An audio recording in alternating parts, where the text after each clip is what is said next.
मित्रांनो, सगळ्या शेतकऱ्यांची एक डोकेदुखी म्हणजे हे लव्हाळा हे कसा घालवायचा. लव्हाळा घालवायच्यासाठी एकच उपाय. उन्हाळ्यात जेव्हा आपण कांदे लावतो किंवा कोणतं पीक घेतो त्यावेळेस ती रान नांगरणी करायची नाही, ती तसंच ठेवायचं. मग पाऊस पडल्यानंतर तो लव्हाळा उगून येतो त्यावेळेस फवारणी घ्यायची. म्हणजे ते जोवर फुल येतो किंवा लव्हाळ्यावर शेंडी निघते ना, त्यावेळेस पूर्ण लव्हाळा असा निसता पान नाही पाहिजे, तर असं थोडंफार खोडवरती आलेलं पाहिजे. त्यावेळेस औषधाचा इफेक्ट होतो आणि पूर्णपणे जातो. बघा, ही उन्हाळ्यात ह्या कडाने अशी बांधाच्या कडाने नांगरट राहिली होती आणि मग त्यावेळेस फवारा घेतला. तर फवारा कोणता घेतला मी? सुमिनारा आणि सुमीमॅक्स.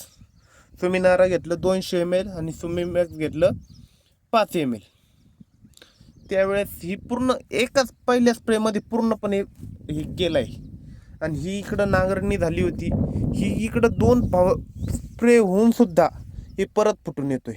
मग आता ठरवलं पाणी सोडून वलून घ्यायचं रान आणि पूर्ण आता याचा शेंडीवर येऊन द्यायचं. म्हणजे जो फुलाचा वर गाभा येतो असं पूर्ण बाहेर येऊन द्यायचा. मग फवारणी घ्यायची याच्यासारखी.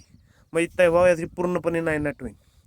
तरी पण याच्यातला गेला आहे 40% गेला आहे मध्ये, पण असा पूर्ण याच्यासारखा पूर्णपणे नाही गेला, मध्ये येतोय. त्यामुळं काळजी घ्या. इकडं पण बघा पूर्ण गेलाय तसा, पण असा पूर्ण जात नाही यासारखा. त्यामुळं इकडं 2 प्रेस 3 प्रेस घ्यावं लागते, त्यापेक्षा तरच जातो. आता आम्ही ही रान खाली ठेवलेलं आहे. इथं नांगरणी झाली ती, पण आता ही पहिलं पीक घ्यायचंच नाही आम्हाला. आता डायरेक्ट नोव्हेंबर डिसेंबरच्या टायमाला हे डायरेक्ट गावरान कांदा करायचा आहे आम्हाला. बघा, सुमिनार आणि सुमीमॅक्सने नांगरणी नसल केलेली तर लवळा जातून हरळ जाते पूर्ण. बघा, ही बांधाच्या कडाने पूर्ण गेलेली आहे. थँक्यू मित्रांनो.